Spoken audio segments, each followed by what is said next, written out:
오늘 예수 그리스도의 복음의 시작 4장까지는 예수 그리스도의 복음의 시작이라는 이 주제로 제목으로 말씀을 계속 볼까 합니다. 네 번째 시간입니다. 서론의 말씀을 보고 본론의 말씀을 두 개의 대지로 나눠서 함께 은혜를 나누기 원합니다.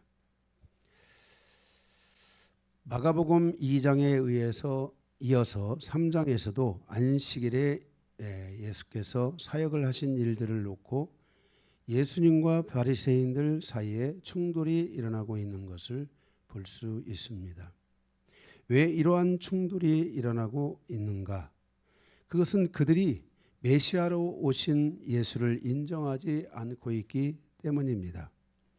그들이 예수님을 인정하지 않고 있는 것은 그들 안에 세상의 기득권을 가지고 있기 때문입니다.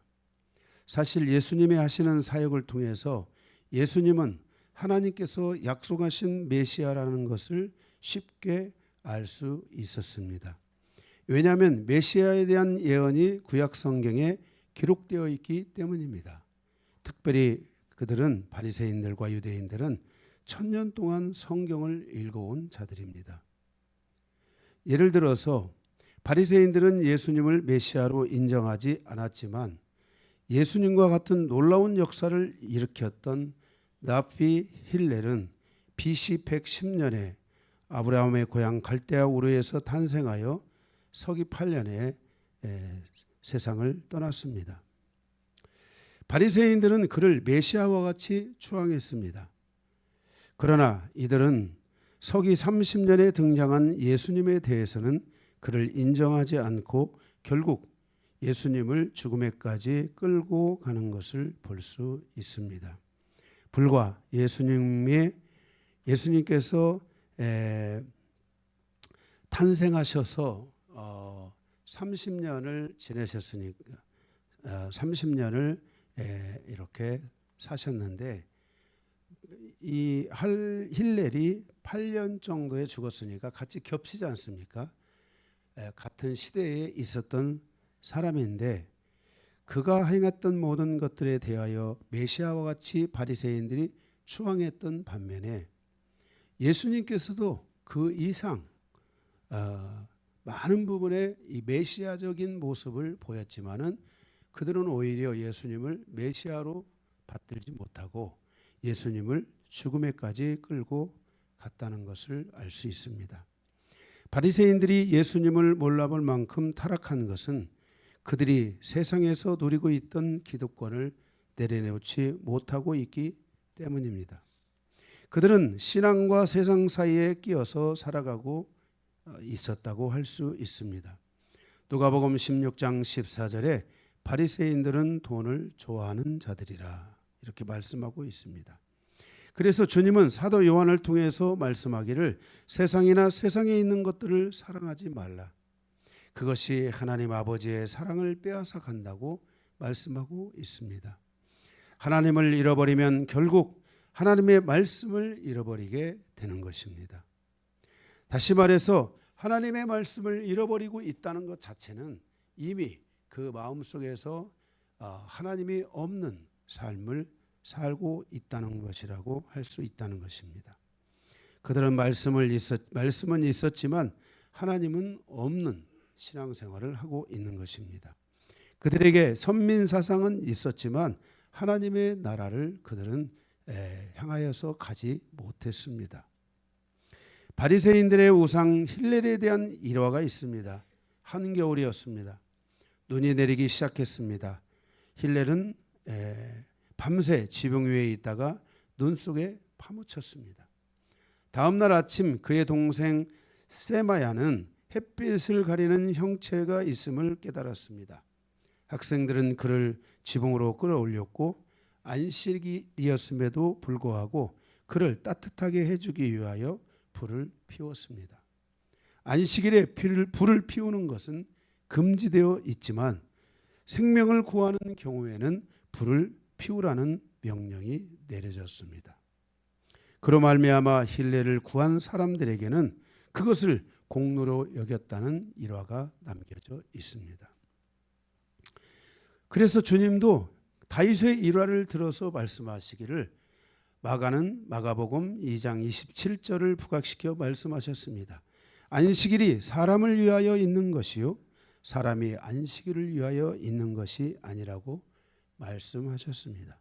또한 마태는 마태복음 12장 7절을 부각시켜서 말씀하시기를 나는 자비를 원하고 제사를 원하지 아니하노라 하신 뜻을 너희가 알았더라면 무죄한 자를 정죄하지 아니하였으리라 그랬습니다. 이 무죄한 자다라고 말할 때 그 무죄한 자들이라는 하면 그 안에 많은 이들이 포함되고 주님 또한 그곳에 포함된다는 것을 알 수 있습니다. 예수님은 함부로 정죄하는 바리새인들에 대해서 예수께서 지적하고 있다는 것을 말씀하고 있는 것입니다. 예수님이 하시는 말씀에 권세 있는 자의 말과 같았으나 그들은 예수님을 향한 공격을 멈추지 않았습니다. 참 메시아가 왔지만 그들은 예수님을 영접하지 않았습니다. 예수님은 안식일의 주인이셨지만 그들은 인자로 오신 인자로 오신 메시아를 공격했습니다. 바리새인들은 이렇게 사단의 도구가 되어 예수님을 십자가에 못 박는 데까지 쓰임 받고 있는 것을 볼 수 있습니다. 구약 시대에 바로를 강팍하게 하여 사용하신 하나님께서 신약 시대에 바리새인들을 교만하게 하여 그들을 사용하고 있음을 볼 수 있는 것입니다.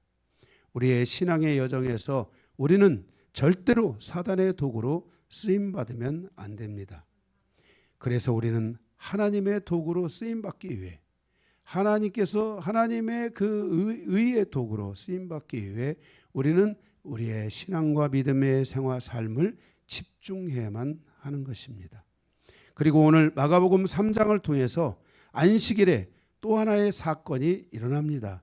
그러니까 지금 안식일에 사건이 계속해서 일어나고 있는 것을 보게 됩니다.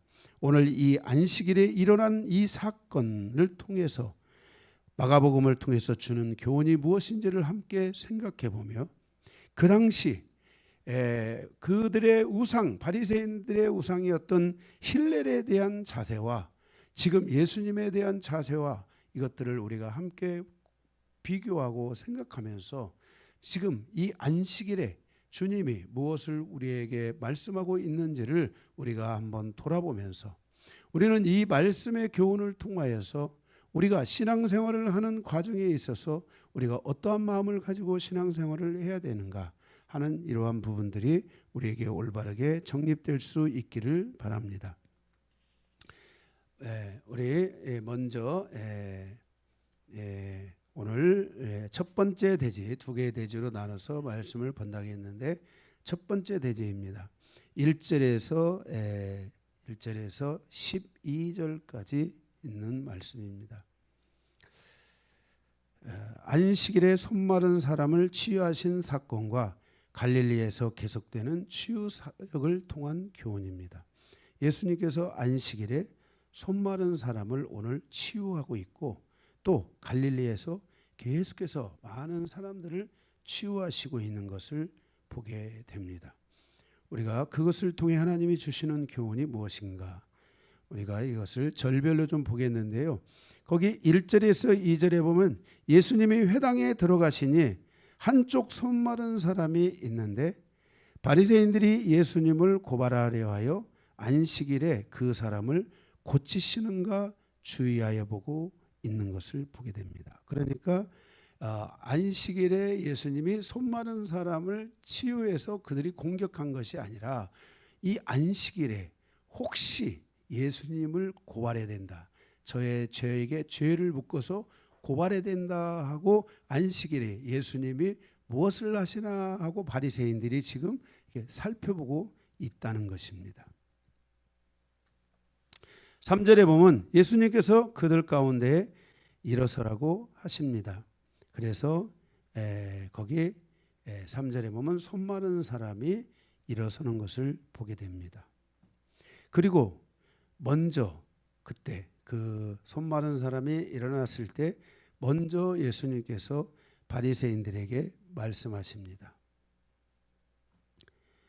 그 안식일의 목적에 대하여 말씀을 하시는데 4절을 보면은 그들에게 이르시되 안식일에 선을 행하는 것과 악을 행하는 것, 생명을 구하는 것과 죽이는 것 어느 것이 옳으냐 하시니 그들이 잠잠하였다라고 말하고 있습니다. 그러니까 예수님께서는 이미 지금 이 손마른 자를 치유하기 이전에 바리새인들의 행동과 바리새인들의 생각에 예수님께서 집중하고 있는 것을 볼 수 있게 되는 것입니다.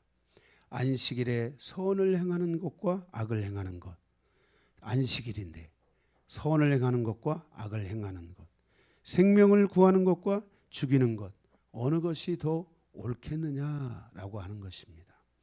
이 안식일은 예배하는 날이잖아요. 우리가 하나님 앞에 예배를 잘 드려야 됩니다.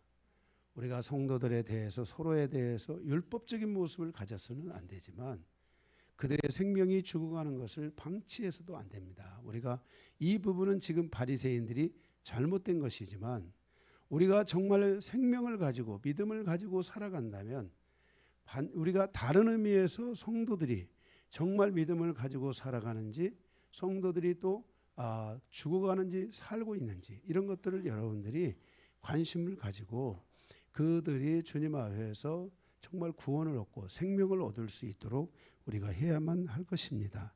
이것은 우리 교회적인 측면에 있어서 이 말씀과 다른 의미의 말씀이지만은 이렇게 우리가 어쨌든 하나님 앞에 예배하는 시간은 생명을 살리고 사람들이 하나님을 향하여 예배하고 그 안에서 믿음을 회복하는 그런 시간들이 중요하고 예배라는 것은 여러 가지 있지 않습니까? 우리가 말씀을 듣고 찬양을 하고 기도하고 예물을 드리고 그리고 하나님 앞에 내 마음으로 또 하나님을 향하여 이렇게 고백하는 그것이 우리의 예배지 않습니까?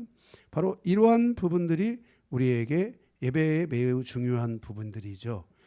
그러니까 지금 이 안식일에 선을 행하는 것과 악을 행하는 것, 지금 예수님께서는 선을 행해서 사람들을 살리고 사람들을 그들의 믿음을 회복하려고 하는 반면에 지금 바리새인들은 예수님이 어떻게 하는가 하는 것을 보면서 문제는 뭐냐면 예수님에게 뭔가 죄를 이렇게 정해 가지고 예수님을 죄로 묶어서 지금 예수님을 고발하려고 하고 있다는 것이죠. 그죠?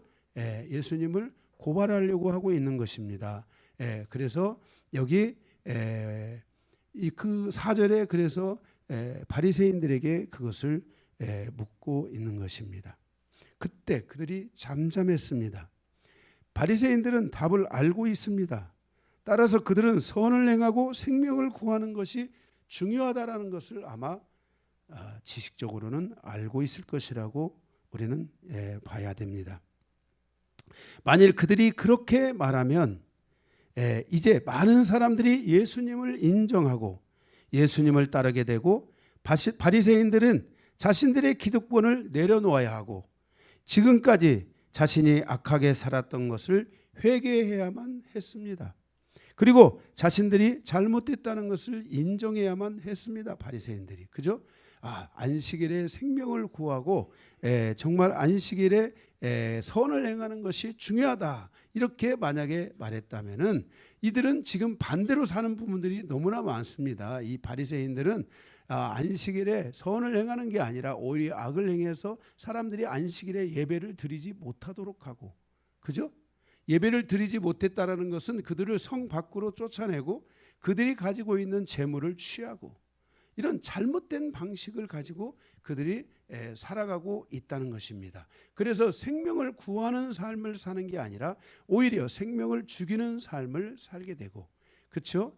그래서 물론 그 당시가 로마의 체제 아래에 있었기 때문에 굉장히 어려운 상황이지만 그 민족의 하나님 안에서 믿음으로 하나 되지 못하고 이렇게 그 로마라는 그 정부 아래서 이제 여기 바리새인들도 타락된 삶을 삶으로 백성들을 더 큰 고통으로 몰아넣고 있었던 것입니다. 이것을 그들이 알까요 모를까요? 자기들 스스로도 아는 문제입니다. 근데 만약에 이 예수님이 지금 4절에서 하신 말씀이 맞습니다라고 말하면 어떻게 되겠습니까? 자기들이 틀린 부분을 회개해야만 되지 않습니까? 그래서 말을 하지 않고 잠잠하고 있는 것입니다. 그때 그들이 잠잠해하고 있었는데 5절에 보니까 그들의 마음이 완악함을 탄식하사 노하심으로 그들을 돌로 보시고 그랬습니다. 그러니까 주님이 이들에게 물었습니다. 선을 행하는 것과 악을 행하는 것, 생명을 구하는 것과 죽이는 것, 어떤 것이 이 안식일의 진정한 목적이고 안식일의 의의냐라고 이렇게 물었습니다. 그런데 그들이 대답을 하지 못했습니다. 이게 어려운 질문이 아니잖아요. 대답을 못했습니다. 주님, 예수요, 생명을 살리는 것이 안식일에 할 일입니다. 그죠? 예, 선을 행하는 것이 안식일에 할 일입니다. 왜 지금 그들은 힐렐이라는 지금 랍비로부터 그동안 많은 교육을 받았고 이 힐렐의 제자들만 해도 어마어마한 제자들이 있었고 이 특별히 바리새인들은 이 힐렐로부터 교육을 받지 않으면 바리새인이라는 위치까지 가기가 어려운 것입니다. 서기관까지 가기가 어려운 것입니다. 그래서 그러한 교육을 받고 그런 일화도 있었고 이런 여러 가지 상황이 있기 때문에 이들은 능히 이 지금 안식일에 생명을 살리고 선을 행하는 것이 옳습니다라고 대답을 해야 되는데 대답을 못하고 있습니다. 왜 대답을 못하는가? 그것은 5절에 주님이 말씀하십니다. 그들의 마음이 완악함을 보셨다 그랬습니다. 그래서 주님은 노하셨습니다. 안식일에 손마른 자를 치유하신 사건의 진정한 의미는 바리새인들이 회개하고 돌아오기를 원하셨기 때문인 것입니다. 그들에게 회개하고 돌이킬 수 있는 기회를 주고자 했다는 것입니다. 예수님은 그의 사역 3년 반 동안 끊임없이 많은 바리새인들을 만났고 그 바리새인들이 예수님 앞에 돌아오기를 예수님은 간절히 원했습니다. 아마 그들 중에 나다나엘인가 하는 사람이 유일하게 정말 돌아온 사람으로 보여질 정도로 많은 바리새인들을 만나고 또 만나게 해서 그들이 정말 회개하고 이 말씀 언젠가 말씀을 들을 것이다. 언젠가 하나님을 찾을 것이다. 언젠가 이 말씀을 듣고 그들이 하나님 앞에 회개하며 엎드릴 것이다. 라고 예수님께서 믿고 바리새인들을 끊임없이 찾아가서 만나시고 그들에게 말씀을 전하고 그들에게 이야기를 하고 그들에게 하나님의 복음에 대한 샘플들, 예들을 끊임없이 치유하고 병자를 고치고 말씀을 하고 기적의 역사를 보여주고 이런 것을 하시면서 예수님께서 계속 바리새인들에게 말씀을 했지만 바리새인들은 마음이 강팍했던 것입니다. 이 사건, 이 바리새인들의 마음이 강팍한 이 사건에 대하여 마태가 깨달은 것을 비유로 말씀하셨는데 똑같은 사건에 대하여 마태복음 12장 9절에서 14절에 안식일에 일어날 수 있는 한 마리의 양에 대한 이야기를 비유로 말씀했습니다. 물론 이 사건은 손 마른 자를 치유하는 사건과 동일한 내용에 해당하는 것입니다. 양은 이스라엘이 가장 중요하게 생각하는 이 목축업입니다. 이스라엘은 양을 통해서 수입을 올리고 양을 통해서 평생을 살아왔습니다. 지금 우리가 이번에 성지순례 갔을 때 이스라엘은 이렇게 수입을 올리는 여러 가지 루트들이 많이 생겼고 갈릴리의 그 기름진 옥토 이번에 그 총기 군대 투입 사건이 있어서 했던 그 기부처 그쪽에는 가면은 엄청나게 많은 도시들이 이제 새롭게 이제 이제 농업을 이루면서 정말 잘 이렇게 먹고 살 수 있는 이런 여러 가지 환경을 열었지만은 그럼에도 불구하고 우리가 가서 그곳에 차창너머로 보면은 멀리서 양떼를 치는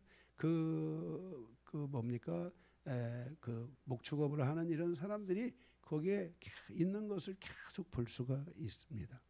특별히 요셉도 양을 치면서 가족을 부양했지 않습니까? 이렇게 양을 이스라엘은 양을 통해서 수입을 올리고 양을 통해서 평생을 살아왔습니다. 그러므로 그들에게 양은 생명줄과 같은 것들입니다. 그들은 양 한 마리가 위험에 처하면 자기의 이익을 위해서 한 마리의 양을 구해내는 것을 주저하지 않았습니다. 그래서 안식일이라 할지라도 그 한 마리의 양을 위해서 그 양의 생명을 구하는 것을 그들은 허용하고 있었고, 그것은 자연스럽게 받아들이고 있는 상황이었습니다. 예수님께서 바리새인들에게 말씀하시기를 사람이 양보다 얼마나 더 귀하냐라고 질문하십니다. 그러므로 안식일에 선을 행하는 것이 옳으니라 라고 주님이 말씀하시고 있는 것입니다. 자, 봐라. 양들도 그렇게 하는데 양들보다 사람이 더 귀하지 아니하냐. 그러니까 이 안식일에 지금 저 손마른 자가 병들어 죽어가고 있는데 저의 병을 치유하는 것이, 그것이 뭐가 나쁜 일이냐, 선한 일이 아니냐, 생명을 구하는 일이 아니냐라고 이렇게 주님이 말씀을 하고 있는데 그들의 마음이 완악하였다라고 말씀합니다. 우리가 하나님을 믿고 살아가는 데 있어서, 하나님을 의지하고 하나님을 향해서 가는 데 있어서 우리의 마음속에 완악함이 있지는 않은지 봐야 합니다. 여러분들의 하나님 앞에 예배해야 됩니다 할 때 나는 예배를 하는 부드러운 마음이 있는지, 아니면 계속 자기를 고집하고 계속 자기의 것을 가지고 있는 그런 그 완악함이 우리에게 있지는 않은지. 만약에 여러분들에게 이런 완악함이 있다면, 자기의 것을 계속 고수하려고 하고 자기의 생각을 전혀 바꾸지 않으려는 이런 완악함이 있다면, 이거는 우리가 반드시 치유해야 됩니다. 교회에서도 치유해야 되고 여러분의 가정에서도 서로가 서로를 이 부분에 대해서 논의하고 의논하고 이야기하면서 이것이 치유되도록 해야 되고, 교회에 와서 각 부서에서도 이런 것들이 치유돼야 되고, 이 교회에서마저 이것이 치유되지 않는다면 여러분들이 그 마음을 가지고 세상에 가서 여러분들은 그 세상에 있는 환경에 여러분들이 적응하며 살아갈 수 있습니까? 자기가 하고 싶은 만큼 하는 겁니다. 자기가 하고 싶은 만큼만 하는 것이 직장 생활입니까? 여러분 이게 일터의 생활입니까? 이런 사람이 그 직장에 많아지면 그 직장은 결국 망하게 되는 것입니다. 내가 할 만큼 일하는 것이 아니라 그 할 만큼 일할 것 같으면 뭐하러 직장 생활을 합니까? 사람에게 고통을 주는 거죠. 거기 회사에. 그죠?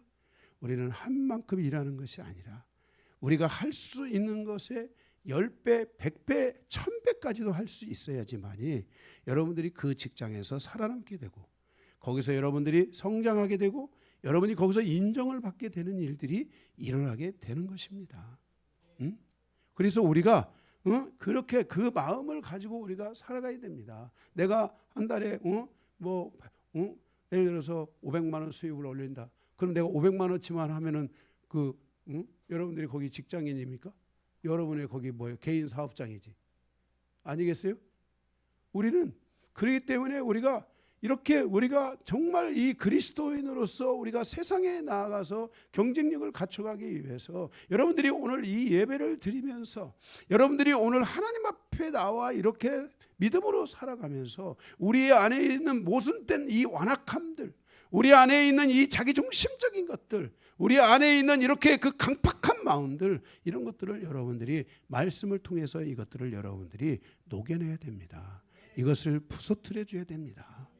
그래서 여러분들이 세상에 나갔을 때 참 저 사람은 정말 우리 일터에 꼭 필요한 사람이다라고 인정받고, 그러한 일터를 통해서 여러분들의 삶이 성장하고 발전하고 여러분들이 더 크게 성장할 수 있는 그런 사람으로 나아가는 이런 경쟁력을 갖추게 될 때 하나님이 여러분들을 통해서 많은 일들을 하게 되는 것입니다. 예수님께서도 달란트 비유를 통해 말씀했지만 회사와 똑같습니다.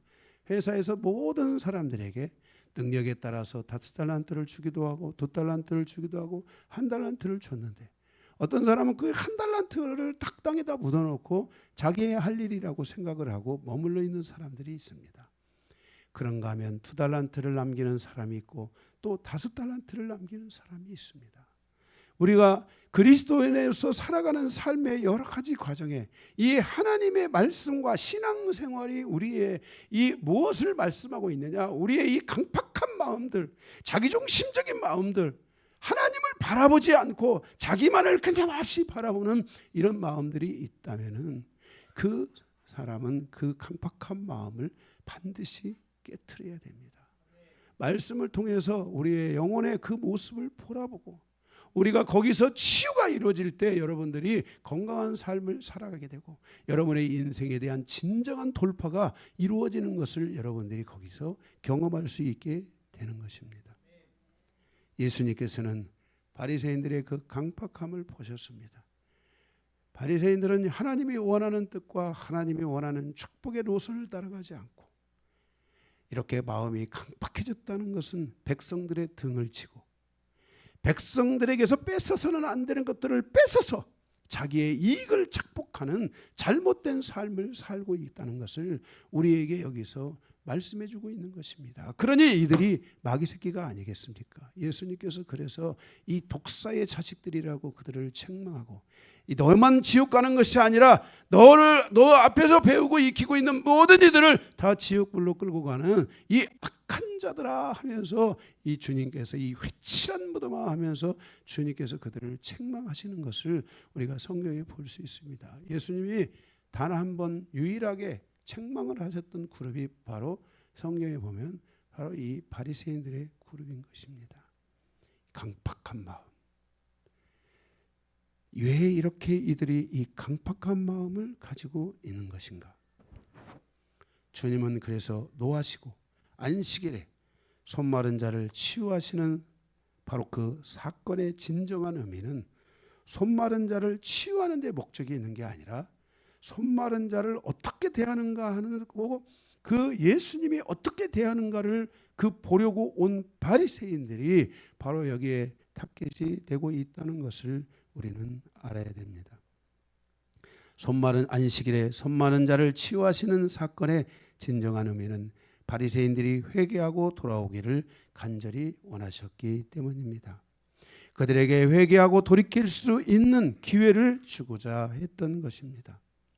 그러나 오히려 바리새인들은 더욱 분노하며 우리가 6절에 보면은 뭐라겠습니까? 바리새인들이 나아가서 곧 헤롯 왕과 함께 어떻게 하여 예수를 죽일까 의논하니라. 더 그들의 삶은 이 강팍함의 단계, 마음이 완악함의 단계를 뛰어넘어서 이제 그 완악함의 결정판 바로 예수를 어떻게 죽일 것이냐를 논의하고 있다는 것, 이 자체가 바리새인들이 얼마나 지금 이 하나님이 원하지 않는 길을 걸어가고 있는가 하는 것을 보여주고 있다는 것입니다. 하나님의 말씀을 자기 입맛대로 적용해서는 안 됩니다. 하나님의 말씀 앞에 사는 모든 사람은 하나님 앞에 늘 겸손해야 합니다. 하나님께서 말씀하실 때 우리는 그 말씀에 순종하고 또한 믿음으로 반응할 수 있어야 하고 또한 우리는 회개할 수 있어야 합니다. 그래서 항상 주의 종과 성도들은 말씀 앞에서 회개할 수 있는 마음을 준비해야만 한다는 것입니다. 그리고 주님께서는 갈릴리로 가셔서 거기에 많은 사람들에게 귀신도 쫓아내고 병든 자를 치유하고 그들을 향해서 주님께서 사역을 하시고 있는 것을 우리가 볼 수 있습니다. 이렇게 예수님께서 많은 부분에 있어서 사역들을 주님께서 이렇게 이루셨는데 이 과정에서 거기 11절에 보니까 더러운 귀신들도 어느 때까지 예수를 보며 어느 때든지 예수를 보면 그 앞에 엎드려 부르짖어 이르되 당신은 하나님의 아들이니이다 하니라 그랬어요. Son of God. 당신은 하나님의 아들이다. 그러니까 여기 보십시오. 정말 그 유대 사회에서 가장 버려져 있는 사람들, 가장 가난한 사람들, 그들은 성 안에 들어오지도 못하고 성 외곽에서 그 병든 사람들이 거기서 모여서 사는 거 아니겠습니까? 그런데 그들도 하나님의 아들이라고, 그 예수님을 하나님의 아들이라고 보았다는 것입니다. 하나님의 아들로 보았다라는 것은 메시아로 보았다는 것입니다. 이게 매우 중요합니다. 그러니까 이 정말 어리석고 연약한 자와 같이 보이는 이들도 예수를 메시아로 보기 시작했고 그가 하나님의 아들이라고 보기 시작했다는 것입니다. 그런데 이것을 통해 주님은 여기서 또다시 경고하십니다. 예수님은 십자가를 지시기까지 그분은 하나님의 아들로 살아가야 되는 것이 아니고 그는 인자로 십자가를 지기 위한 인자로 Son of Man으로서 인자로 살아가는 여정이 그에게 있어야만 했기 때문에 경고하고 있는 겁니다. 야, 너희들 밖에 나가서 나를 하나님의 아들이라고 하지 마. 나는 하나님의 아들이라고 하는 순간 십자가도 지지 못하고 너희를 구원하지 못하고 피 흘리지 못하고 나는 죽는 거야. 이렇게 예수님께서 경고하여 말씀을 하시고 있는 것을 보게 됩니다. 이렇게 모든 서신들은 이렇게 예수님의 사역과 함께 인자의 여정, 십자가의 죽음에 이르는 여정에 대한 것을 말씀하고 있습니다. 그런가 하면 요한복음은 다르죠. 요한복음은 이미 예수님이 십자가를 다 지시고 나서, 그죠? 이제 그가 하나님의 아들로서의 그러한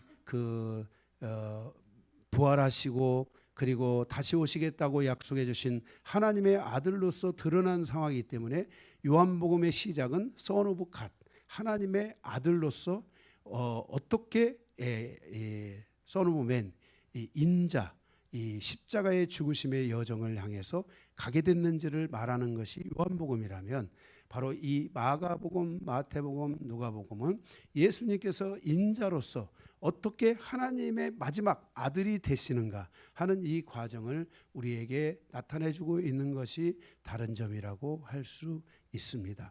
이렇게 예수님께서는 손마른 자의 치유와 갈릴리에서의 치유 사역을 통해 그가 하나님의 아들이시라는 것을, 그가 이 백성을 구원하러 오신 바로 인자의 여정을 향해서 가고 있다는 것을 우리에게 드러내주고 있는 것을 보게 됩니다. 그 과정에서 오늘 이 손마른 자의 치유 사건을 통해 그 당시 자칭 의이며 이 유대 사회를 이끌었던 바리새인들이 얼마나 마음이 강팍하고 그들이 얼마나 정말 이 하나님의 뜻 밖에서 살아가고 있는지를 보여주는 그런 내용을 우리가 첫 번째 살펴볼 수 있었습니다. 두 번째 마지막 12제자 완성을 통한 교훈입니다. 12사도 가로 열고 12제자 가로 닫고 완성을 통한 교훈 13절에서 19절에 있는 말씀입니다. 우리가 다시 한번 예수님의 제자들을 부르시는 과정을 돌아보면 1장에서 예수님은 베드로와 안드레를 부르셨습니다. 그들에게 주신 사명은 사람을 낚는 업으로 부르셨다는 것입니다. 하나님의 부르심을 받은 사람들은 이제 그의 목적과 목표가 달라져야 된다고 말씀을 드렸습니다. 하나님의 부르심을 받은 그들은 전에는 그들이 어부였지만 이제는 사람을 낚는 업으로 살아야 한다는 것입니다. 이게 굉장히 중요합니다. 내가 업을 중심으로 내가 인생의 세상에서 나의 그 가족을 먹여 살리고 나의 인생을 먹여 살리기 위한 업으로 살아가는 것이 아니라 주의 종으로 부름을 받은 사람은 사람을 바라보는, 영혼을 바라보는 이 관점이 분명하게 달라져야만 한다는 것입니다. 사람의 생명을 하나님께로 인도하는 길을 걸어가야만 한다는 것입니다. 이것이 주의 종이 가야 될 매우 중요한 사명 중에 하나입니다. 한 사람의 영혼을 깊이 생각하고 깊이 돌아보고 깊이 세워갈 수 있는 그러한 길을 가야만 하는 것입니다. 저도 주의 종으로 부름을 받기 전에는 열심히 저희 가정을 부양하고 저희 가정의 생명의 끈이 되기 위해 노력해야 된다라는 마음을 어머니와 했던 약속을 지키기 위해서 갔습니다. 그러나 하나님께서는 저희가 어머니와의 약속을 지키는 삶이 아니라 저를 주의 종으로 부르고 있는 것을 다시 한번 제가 깨닫게 됐습니다. 그래서 저는 어머니에게 편지했습니다. 어머니와의 약속을 지키지 못할 것 같습니다. 저를 용서해 주십시오. 대신에 저를 위해서 기도해 주십시오. 제가 하나님께서 저에게 주신 이 목양의 길을 감으로 사람들을 살리고 영혼을 살리는 그 일을 위해 나의 인생을 온전히 드릴 수 있도록 그렇게 기도해 달라고 어머니께 부탁을 드리고, 그때부터 저는 영혼을 살리는 그 일에 매진했습니다. 길거리로 가다가도 복음을 전하고, 사람들을 만나면 그들을 구령하고 그들 안에 예수의 생명을 부어 넣어주고, 그들이 예수 그리스도를 믿고 돌아올 수 있도록 그들을 위해 최선을 다하는 삶을 저는 살아가게 되었습니다. 이렇게 베드로와 안드레가 주님의 부르심을 받았을 때 그의 사명은 이제 어부가 아닌 사람으로, 사람을 살리는 이로 바뀌게 되는 것을 볼 수 있습니다. 1장에서 조금 더 가시다가 야고보와 요한을 부르셨습니다. 그들에게 주신 사명은 그들의 아버지의 가업을 물러받아 그것을 주인 삼고 살아가는 것이 아니라 이제 그 모든 것을 내려놓고 하나님의 나라를 가업으로 삼아서 예수를 주인으로 삼고 살아가는 삶을 선택해야만 했다는 것입니다.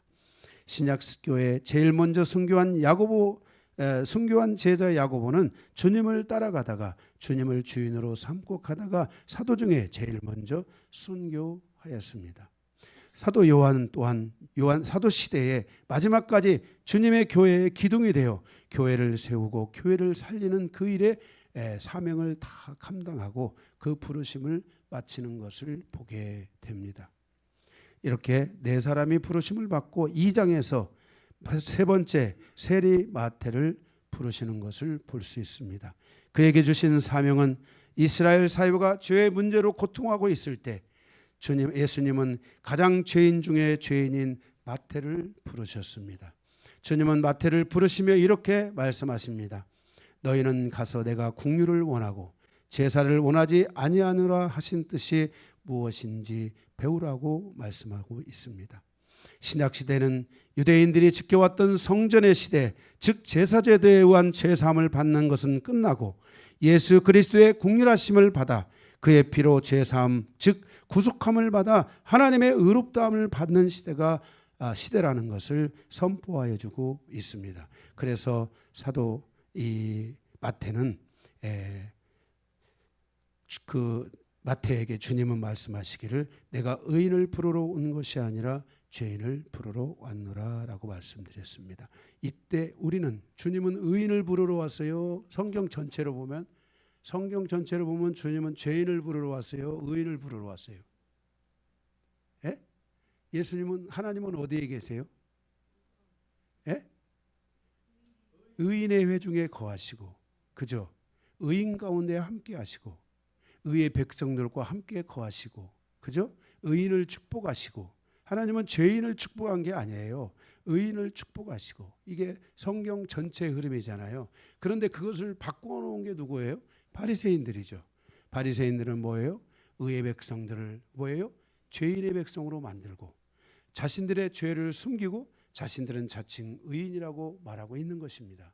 그래서 주님께서 그 바리새인들에 의하여 잘못된 사회 구조, 바뀌어진 이 체계를 주님께서 다시 고치시면서 말하기를 나이는 의인을 부르러 온 것이 아니라 죄인을 불러 회개시키러 왔노라. 이 말은 무슨 말이에요? 나의 관심은 바리새인들에게 있는 것이 아니라 나의 관심은 바리새인들에 의하여 정말 잘못된 그 고통에 빠져 있는 백성들을 다시 구원하기 위해서 왔다라는 것을 이렇게 주님께서 마태에게 말씀을 하시는 것을 보게 됩니다. 이 일로 인해서 마태도 그의 삶의 방향성이 바뀌게 됐습니다. 죄인된 모습으로 살아가거나 그리고 자칭 의인이라고 하는 자들을 위해 몸을 구부리고 그들에게 복종하며 살아가는 자가 아니라 주님의 말씀처럼 진정으로 죄인 되어진 자들, 바리새인들에 의하여 그 당시 사회가 가지고 있는 악에 의해서 그들의 삶의 운명이 달라진 죄인이라고 죄인된 자들, 죄인처럼 버려진 자들, 그들을 위해 나의 생애를 바치리라 하고 바리새인들로부터 명받았던 모든 업을 다 내려놓고 예수님을 쫓아가는 마태를 볼 수 있게 되었다는 것입니다.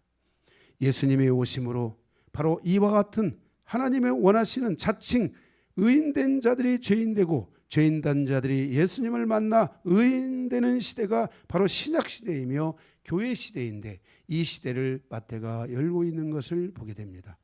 오늘 우리가 죄인 되었기에 예수님께서 우리를 긍휼히 여기시고 우리를 구원하여 주셨습니다. 그리고 우리를 의인의 회중에 있게 하셨으며 의인의 반열에 두고 하나님을 예배하게 하셨다는 것입니다. 이것은 정말 너무나 놀라운 사실이라는 것을 우리가 이 말씀에 대한 깨달음이 있어야 될 줄로 믿습니다. 마태는 죄인된 삶을 살았던 죄인된 삶을 살았던 자가 주님의 부르심을 통해 죄인을 구원하는 사도로서의 사명을 감당하는 그러한 사도로 살아가는 것을 보게 됩니다. 그리고 그는 그의 서신 맨 마지막 줄에 이렇게 선언합니다.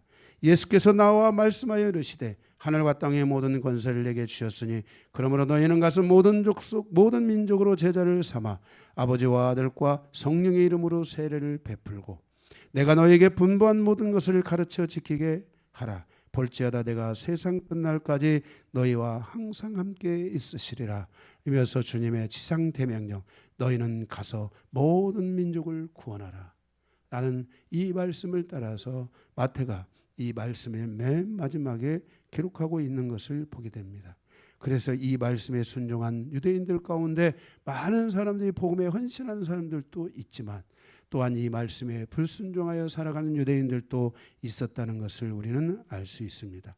이렇게 제자들을 부르신 예수님께서 3장에 와서 12제자를 완성하십니다. 16절에서 19절에 보게 되면 거기 그들의 이름이 쭉 나와 있습니다. 12를 세우셨으니 베드로, 야고보, 요한, 그리고 안드레, 빌립, 바돌로메, 마테, 도마, 야고보, 알페오의 아들 야고보, 다데오, 시몬, 그리고 가룟 유다까지 이렇게 12명을 주님께서 사도로 제자로 부르시는 것을 볼 수 있게 되는 것입니다.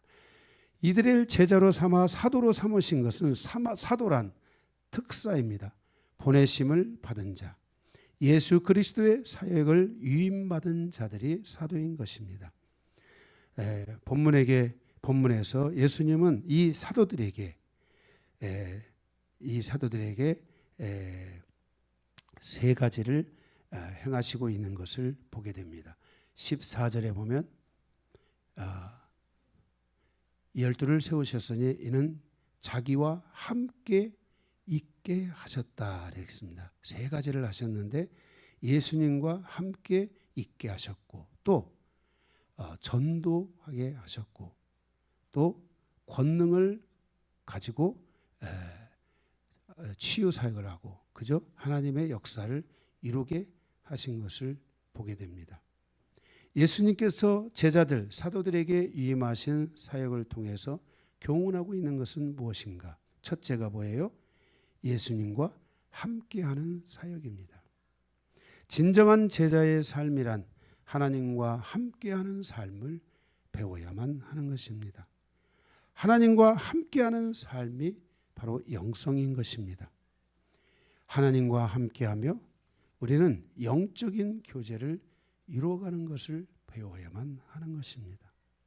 이에 대해서 사도 요한은 요한일서 2장 13절에 영적인 사람은 하나님과 오랜 시간을 함께 교제하며 살아가는 사람이라고 말씀하고 있습니다. 우리가 집에 있을 때나 교회에 있을 때나 직장에 있을 때나 어디에 있을 때나 우리는 항상 하나님과 함께하는 습관을 가져야 되고 하나님과 함께하는 시간을 우리가 가져야만 한다는 것입니다. 사도 요한은 요한복음 17장 1절을 통해서 하나님 아버지와 함께하는 삶을 통해서 아버지께서 자신을 영화롭게 하셨다고 말씀하고 있습니다. 하나님과 함께하는 삶을 살면서 자기가 영화롭게 된다는 것입니다. 그러니까 하나님과 함께하는 삶을 살다가 보면 우리의 삶이 달라지기 시작한다는 것입니다. 바로 영화롭게 된다. 하나님의 성품을 갖게 되고 하나님의 마음을 갖게 되고 하나님의 영의 영광스러운 모습을 그가 갖게 된다는 것입니다. 하나님과 오랜 시간 함께하는 삶을 통해서 우리의 삶이 성장하고 성숙하여져서 영화롭게 된다는 것입니다. 즉 아버지가 아들을 높이고 아들이 아버지를 높이는 삶을 살아가게 된다는 것입니다. 함께하는 삶을 통해 나는 아버지를 높이고 아버지는 나를 높이는 이 놀라운 은혜가 그의 안에 이루어지기 시작한다는 것입니다. 그래서 나의 삶에 아버지가 관심을 갖고 내가 하나님을 향하여 관심을 갖고 하나님을 내가 사랑하고 내가 하나님과 함께 살아가는 삶의 성숙함이 커지는 만큼 하나님도 나의 삶에 관심을 갖습니다. 내가 잘 되기를 원하고 내가 축복된 자가 되기를 원하고 내가 성장이 필요하고 내 삶의 일터에서 성공하기를 원할 때 하나님은 우리를 성공의 길로 축복의 길로 하나님이 이렇게 인도해 가신다는 겁니다.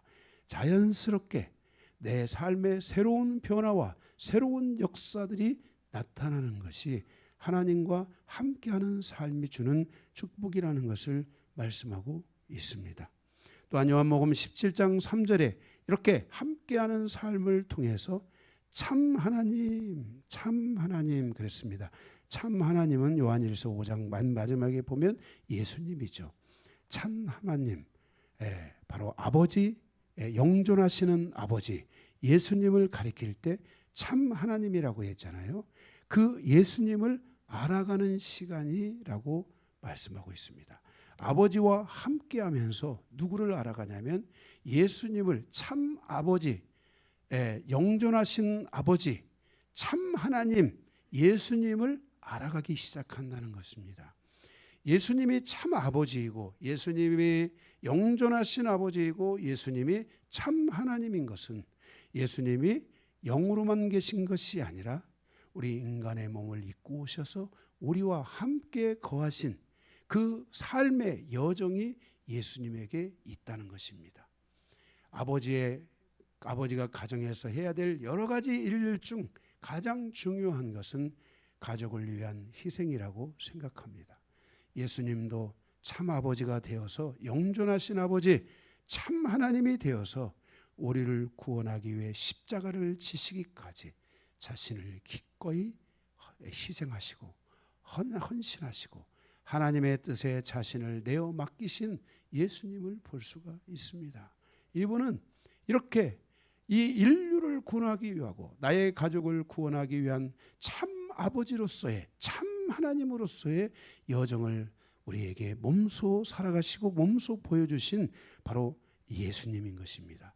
하나님 아버지를 우리가 알면 알수록 하나님 아버지와 함께하면 알수록 우리는 예수님을 진심으로 알게 되고 우리의 마음속에 예수님을 신랑으로 내가 너에게 그 아버지를 그 영존하신 하나님을 그 참 하나님을 사랑하는 딸아 내가 너에게 너의 신부로 주마 해서 예수님은 나의 신랑이 되고 나는 예수님의 신부가 되어 우리가 이 신앙의 여정 속에서 내가 얼마만큼 신앙생활을 하다가 주님 앞에 갈 수 있을지 알 수 없지만 그 하나님을 그 예수님을 사랑하게 되고 그 예수님을 사랑하는 여정으로 우리의 신앙생활이 시작되고 끝나게 된다는 것을 우리에게 말씀하여 주고 있는 것입니다. 그래서 우리는 바로 이렇게 이 하나님 아버지와의 오랜 이 함께하는 시간을 통해서 예수님을 더 깊이 알아가는 예수님을 아는 그런 시간으로 이어져야만 한다는 것입니다. 또한 요한복음 17장 5절에 이와 같은 동행이 제자들에게 있기를 기도했습니다. 그러므로 우리도 예수님과 함께 살아가는 삶의 여정, 하나님 아버지와 함께 살아가는 이 여정, 이 동행의 이 여정을 통해서 우리도 예수님을 깊이 알고 예수님을 뜨겁게 사랑하는 그런 신앙인으로서 우리가 살아가야 될 줄로 믿습니다. 이렇게 예수님께서 12제자 12사도를 부르시고 첫 번째 하신 일은 내가 너희와 함께 하기를 원한다. 예수님이 3년 반 동안 함께 했습니다. 그것이 예수님에겐 너무 아쉬웠습니다. 그래서 그가 아버지께로 가며 내가 이들과 함께 했던 것을 아버지가 기억하십시오. 내가 아버지와 함께하면서 아버지가 나에게 주셨던 놀라운 축복처럼 이들이 이제 아버지께서 이들과 함께 해달라고, 이들이 아버지와 함께하기 이전에 아버지께서 이들과 함께 해달라고 그렇게 기도하고, 그럴 때 이들이 나와 함께한 것처럼 이들이 아버지와 함께할 줄로 믿습니다 하면서 이렇게 아버지 앞에 이 제자들을 부탁하시는 것을 보게 됩니다. 우리도 이 기도처럼 아버지께서 우리와 함께 하셨다는 것을 알아야 됩니다. 아버지께서 먼저, 신앙은 내가 예수님을 향해서 간 것이 아니라 예수님이 나에게 먼저 오신 것이고, 예수님을 향해서 내가 간 것이 아니라 하나님 아버지께서 예수님을 우리에게 보내신 것입니다. 아버지께서 나와 함께 하신다는 것을 증거하기 위해 이 땅에 예수님을 보내시고, 예수님이 가시고 끝난 것이 아니라 성령님을 우리에게 보내주셔서 성령님을 통해 아버지와 우리가 함께하고 있다는 것을 말씀하고 있습니다. 이제 우리도 힘을 내서 아버지와 함께하고 예수님과 함께하고 여러분 안에 계신 성령님과 더 긴밀하게 함께하는 이 함께의 여정이 여러분에게 있어야 될 줄로 믿습니다. 둘째로, 하나님의 복음을 증거하는 사역입니다. 요한복음 17장 2절 3절에 보면 사람들에게 영생을 주는 사역입니다. 영생은 아들을 믿는 것입니다. 아들 안에 영생, 생명이 있기 때문에 아들을 믿는 것이 사도들에게 제일 중요한 사명이었습니다. 요한복음 17장 6절과 8절에 보면 영생을 주는 말씀을 제자들에게 부탁하고 가는 것을 보게 됩니다. 요한복음 5장 26절에 아버지께서 자기 속에 생명이 있음 같이 아들에게도 생명을 주어 그 아버지에게 있는 생명을 주어 그 속에 있게 하셨는데, 예수님께서 그 생명을 우리에게 주신 것입니다. 이제 우리의 사명도 예수님께서 우리에게 주신 생명을 다른 사람에게 주어야 됩니다. 이것이 전도인 것입니다. 사람들의 영혼을 전도하여 그들에게 예수 그리스도를 영접하게 하고, 예수를 영접한 사람은 예수의 생명을 가진 자들이라는 것을 증거하여 주어야 됩니다. 여러분, 오늘 여러분의 가슴에 지금 손을 얹고 나에게 이 아버지의 생명, 이 예수가 있는지, 아버지께서 예수에게 주고 예수에게 준 생명을 나에게 주신 이 아버지의 생명, 이 생명이 나에게 있는지 우리가 우리에게 질문하여 이 생명을 가진 자가 되어야 되는 것입니다. 이 생명이 바로 사람으로 말하면 피와 같은 것입니다. 이 예수의 생명이 우리에게 있어야 되는 것입니다. 여러분들의 일생을 살아가는 날 동안 여러분은 반드시 이 생명을, 이 내 마음에 있는 이 하나님의 생명을 누군가에게는 줘야 됩니다. 그런 인생을 살아가야 됩니다.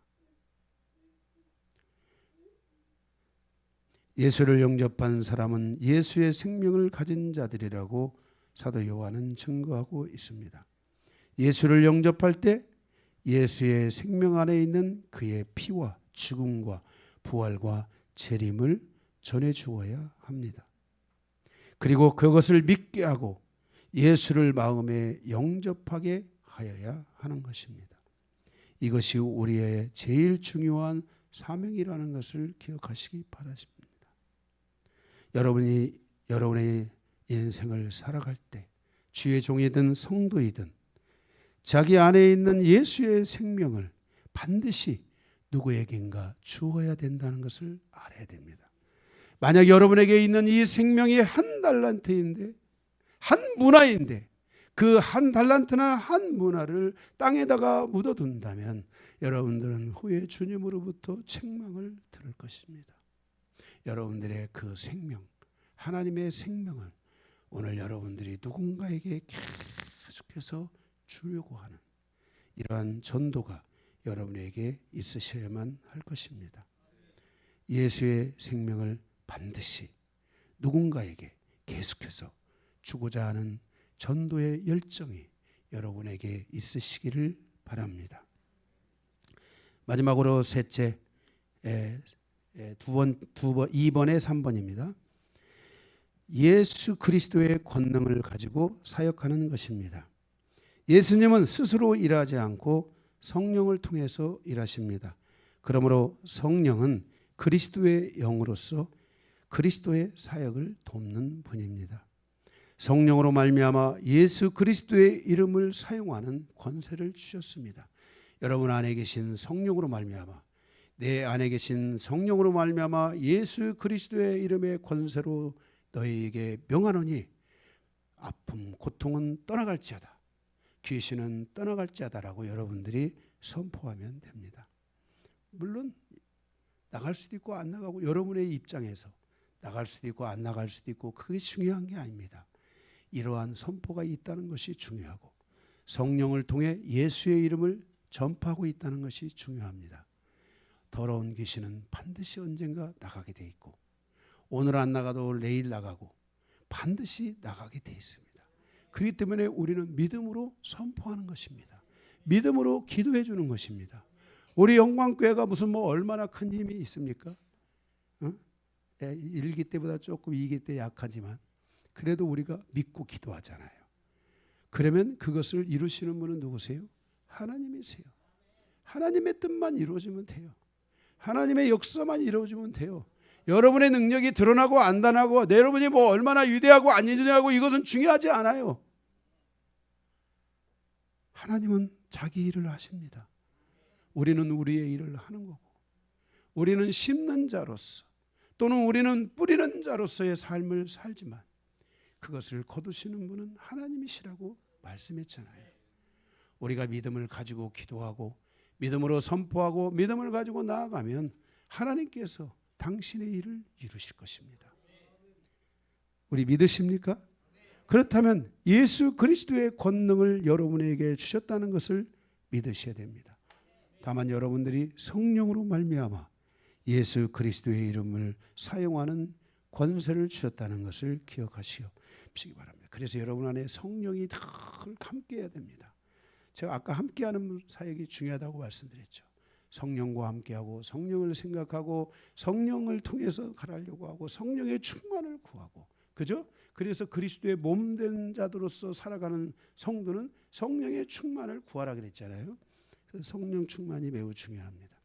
성령으로 말미암아 예수 그리스도의 이름으로 귀신을 축사하는 권세를 주셨습니다. 예수님도 그렇게 하셨을까요? 안 하셨을까요? 예수님도 그렇게 하신 겁니다. 아멘. 그래서 성령의 감동을 따라서 예수님도 이제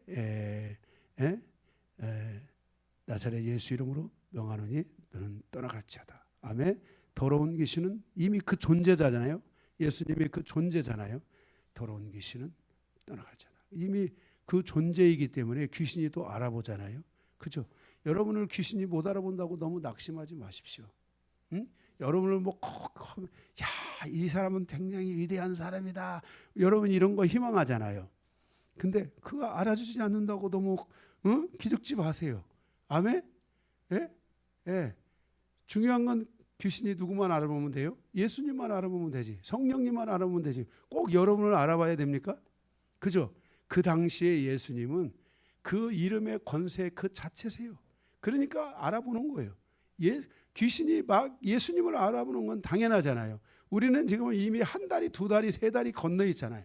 그러니까 여러분들이 먼저 여러분 많이 알아보지 않는다고 해서 너무 낙심하고 절망하지 말고, 여러분은 그냥 성령으로 말미암아 예수 이름으로 더러운 영은 떠나갈지어다 하고 여러분들이 선포해주고 그것을 위해 여러분들이 기도해주고, 아멘. 이렇게 되면 주님이 그 모든 일을 하실 줄로 믿습니다. 성령을 통해서 전하는 하나님의 말씀 안에는 능력이 있어서 하나님 사람들의 영혼을 온전함에 이르도록 치유합니다. 그래서 여러분들이 이 하나님의 말씀도 여러분들이 선포할 줄 알아야 돼요. 성령의 이름으로 하나님의 말씀을 선포해야 돼요. 여러분 안에 성령이 계시잖아요. 성령은 그 자체이잖아요. 그러므로 여러분들이 그 말씀을 가지고 여러분들이 모임이 있을 때 어디 가서든 있을 때 하나님께서 우리에게 이 말씀을 주셨는데 이 말씀은 반드시 이루어질 줄로 믿습니다 하는 이 한마디만 해도요, 이 말씀에는 권능이 있다니까요. 그런 것을 여러분들이 선포할 수 있어야 돼요. 그냥 내 삶에 쪼그라든 거 막 그냥 나의 삶이 저는 막 한 주간 상처로 인해서 그냥 막 연탄불에 막 오는 것처럼 쪼그라들어 가지고 그냥 어찌할 줄을 몰라 가지고 쪼그라들다 왔습니다. 이런 분들은 오늘부로 말씀을 여러분이 선포하세요.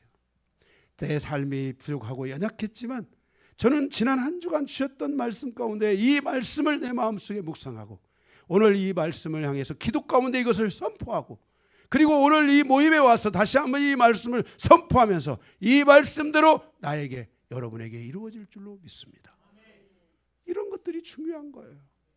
10번이면 10번이라도 100번이면 100번이라도 하나님의 이 말씀을 여러분들이 선포하는 자들이 돼야 되는 거예요. 할렐루야. 그래서 여러분들이 그렇게 선포하시고 이 여러분들이 선포의 능력이 더해지고 싶으신 분들은 하루에 한 구절, 일주일에 한 구절, 한 달에 한 구절이라도 말씀을 외워보세요. 말씀을 외우면 좋습니다. 말씀을 여러분들이 외우시면 그 놀라운 은혜가 있을 줄로 믿습니다. 제가 목사님들 가운데 주변에 자녀들이나 이런 분들이 이제 다 하나님 안에서 승리하고 있는 분들을 이렇게 대화를 하다 보면 그분들의 공통점이 하나가 뭐냐면 어렸을 때부터 말씀을 암송을 시켰다는 거예요. 그 말씀 암송을 통해서 하나님이 그 말씀의 권세를 그들에게 주셨고 그들이 어디 가든지 승리할 수 있도록 하셨다는 거예요. 그러니까 여러분들이 여러분의 이 어린 생명들에게 자녀들에게 학생들, 청년들 이런 사람들에게 이 말씀 암송을 많이 가르치세요. 그러면은 잘 될 줄로 믿습니다. 아멘. 바로 이렇게 교회 안에 예수 그리스도의 이름의 권세, 성령으로 말미암아 이와 같은 권세를 우리에게 주셨다는 것을 여러분들이 확신하시기 바랍니다. 마태복음 28장 19절에 주님은 모든 민족을 제자로 삼으라고 말씀하셨습니다. 우리도 제자의 삶을 살아가는 그리스도인들이 되어야 됩니다. 예수님의 12 제자들은 사도의 사명을 가지고 전 세계로 흩어져 이 세 가지의 사역을 전파하셨습니다. 함께하는 아버지와 하나님과 함께하는 사역, 생명을 주는 전도 사역, 사람들의 영혼을 성령으로 말미암아 예수의 이름으로 사람들을 치유하고 더러운 영들을 쫓아내는 이 권능의 사역, 이 사역을 제자들이 감당했습니다.